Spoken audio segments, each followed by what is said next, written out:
Hi everybody, welcome to Pinky Tech. I'm Joe, and today is a bittersweet day here at Pinky Tech because we've got the last of the upgrades for the OptiBeast. Stay tuned.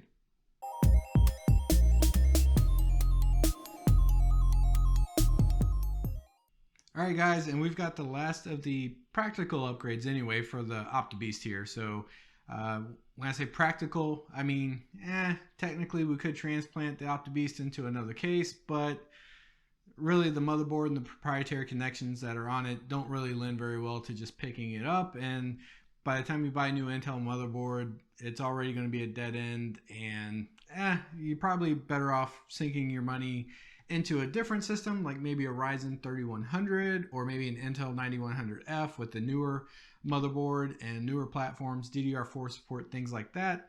That would give you more bang for your buck in the long run. But even though these are the last two upgrades, keep in mind all the upgrades we've done so far, with the exception of the processor and the DDR3 RAM, you can actually put into a new system. So your video card, your power supply. Oh wait, we hadn't talked about those yet. Yeah, your SSD, your hard drive, all that stuff you can actually take and move on to your next build, whatever it may be. But without further ado, let's get into the upgrades for today, which are starting off with this guy. So this is an EVGA. It's a 450 watt bronze certified or 80 plus bronze certified power supply. And this is going to be an upgrade over the 280 watt, I think it is. It's currently in our Dell Optiplex. So certainly that's going to help out. This has all black sleeve cables on it. It happened to be laying around. I didn't actually go out and buy this. However, any 450 watt power supply will actually work for you. If you want to go 500, 600, whatever you can get available, that's fine as well. Just keep in mind, power supplies right now are not very budget friendly, nor are they very easy to come by. However, you can get a power spec from Micro Center for about 50 bucks, give or take, $45 to $50. And those are available on Amazon as well, so it's not just a Micro Center exclusive. I know a lot of you guys don't have a Micro Center that's close to you, and I feel really bad about that because I love me some Micro Center. But that being said, you're looking for a 450 to 500 watt power supply. I really wouldn't go any lower than that.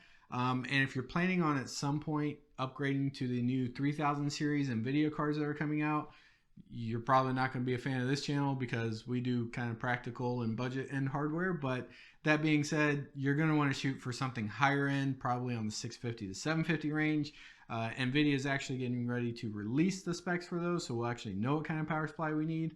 But at this point, like I said, for what we're doing here, 500 watt power supply, even 450 watt power supply, more than enough. And you may ask yourself, why are we upgrading the power supply?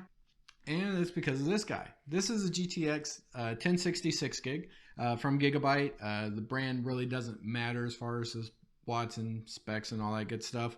But that being said, we're going to install this. This is going to take up our gaming capacity to a new level. So it is a faster processor than the 1650 that we currently have.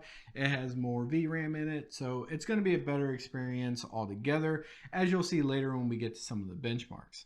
So the reason why we had to upgrade the power supply is because this card actually needs a 6-pin connector.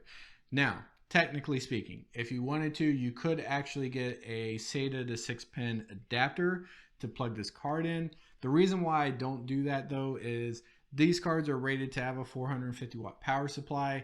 They're not probably going to pull that much power, so there are some people that do it, but with the sub 300 watt power supply that's currently in this Optiplex, I quite frankly just don't recommend you putting in the card and putting in the extra power. It's going to cause some issues. It may just shut off your computer because it pulls too much wattage. I would much rather have something that is recommended than going on the lower side. If you wanted to try to pull it off with a 400 watt power supply, I would be more okay with that, but still, buyer beware, just be careful what you're putting into your system. All right, and now that we have the upgrades out of the way, let's go ahead and get them installed, and we'll do some benchmarking, let you know what you're getting for your dollar. All right, and it is upgrade time. So to get started today, I think the easiest thing to do is go ahead and get everything out of the case.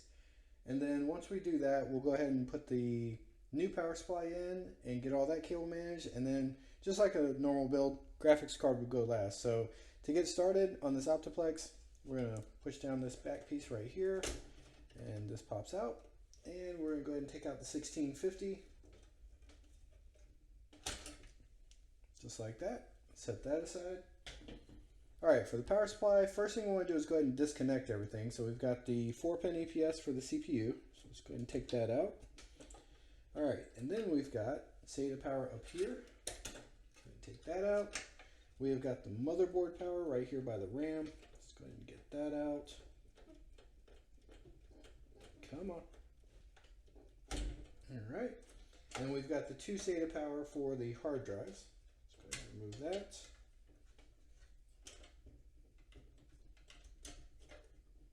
All right. And then we are just going to route all these cables back through here.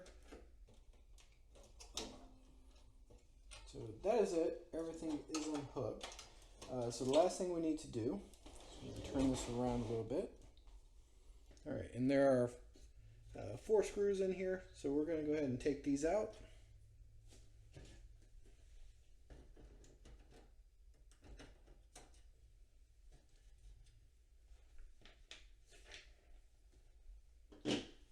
All right, and now that that's out, the only thing left to do is there is a little notch down here. So we're going to push that down, push the power supply through, and it will lift right out. And there we go. Okay, so we're going to put the new one in. It's a standard ATX power supply. You want to be careful that you put the fan facing this way because obviously there's no ventilation at the top of this Dell case. So we're just going to go ahead and get this slid in. Just be careful of any cables like this fan cable. Like that. And we're going to go ahead and line this up and push it back. And once you push it back, the bracket that was down there will actually hold it. So now that we have it like that, we'll leave these cables outside the case. Flip this back around and we're going to go ahead and get the screws back in to make sure it's nice and secured.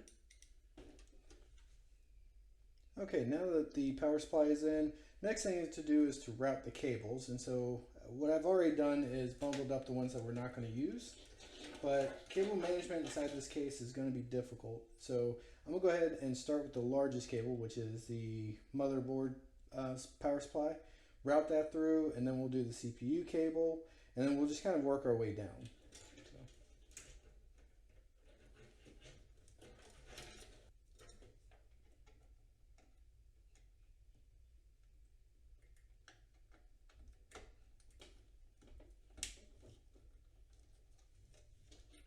So that one is done. Let's go ahead and that is PCIe. This is the CPU cable.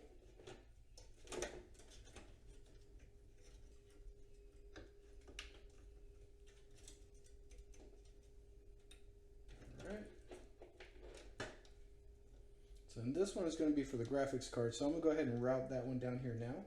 I'm going to leave that here for now. These 2 cables we're not going to use, so I'm going to go ahead and take the SATA cable for the hard drives.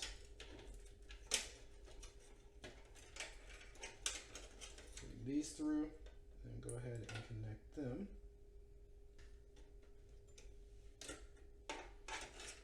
Alright, these extra cables I'm just going to stuff into this bay just to try to clean things up.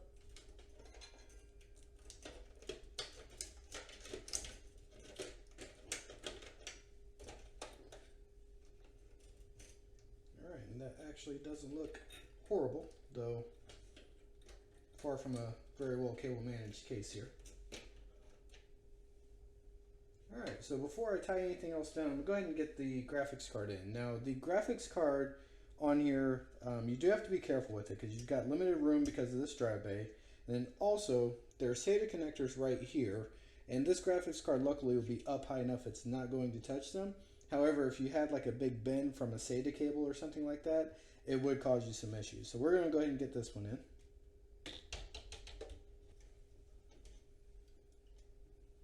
Alright, and a tight squeeze for sure for this 1060, but it is doable, and I'm not squishing any of our cables here, so that all looks good.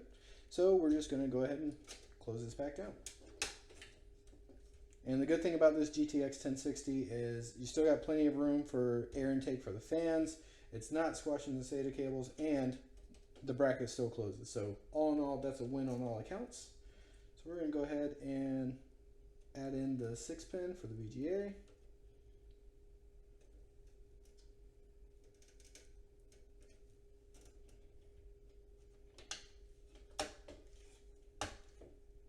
Alright, and that is it. So what I'm going to do now is just put in a couple more zip ties to help hold things down, and we'll go ahead and fire up and run some more benchmarks.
All right, and as you can see, we are now playing on medium to high settings instead of medium to low settings. Most of the games are high settings. Even FortNite, we ran epic settings. Real sorry about the FortNite benchmark. I forgot to switch it out 1600 by 900, but as you can see, running at or above 100 FPS in most locations, even Call of Duty, Apex Legends, etc. All of those are running very well on this GTX 1060. And you probably noticed as well, the i7 3770 wasn't completely pegged out. So all in all, really good experience, a really upgraded experience. And let's talk about price. So the power supply we already mentioned is going to be around 50 bucks, give or take, depending on what you can find. You can get it closer to $40, but you're going to have some ketchup and mustard cables inside this Optiplex case. That's really not much of a concern because you can't see inside of it. However, if you are going to later move these parts into another case that may have a clear side panel, then just keep in mind you've got ketchup and mustard cables. Maybe at that point you invest in maybe a $30 kit for sleeve extensions or something like that. But that being said, that's a $50 round investment. A GTX 1060 I can find in my area used, usually somewhere around $120. So once again, another $170-ish, less than $200, and we've made a significant increase in our quality of life for video games. Also keep in mind, we can now live stream. So I did put up a stream on the GTX 1650 where we were streaming at 720p, and that stream went very well. Minus I didn't set up the audio very good, but the quality of the video was good anyway. But that being said, a 1060 is going to work even better. It actually will support the newer version of NVENC encoding, so you can do that as well. So everyone, I hope you've enjoyed your time with the OptiBeast. It's been a lot of fun upgrading it and showing you guys the upgrade path for it. Once again, You can pick these up pretty regularly for about $100, $120 shipped, give or take. I got mine from Upcycle Computer Werks, as I've mentioned before, but on eBay, local deals, stuff like that, they're around. They're usually easy to get your hands on. And once again, if you can't get your hands on a Dell Optiplex, some of the HP models, Lenovo models, they all kind of look the same. You can check this video right here where I kind of went over in the first video of what you're looking for in a pre-built system that you can get that you can then put upgrades into. And as always, guys, I hope you learned something. If you did, smash that like button. It helps out tremendously. Also consider subscribing. And I appreciate you watching, and we'll see you in the next video.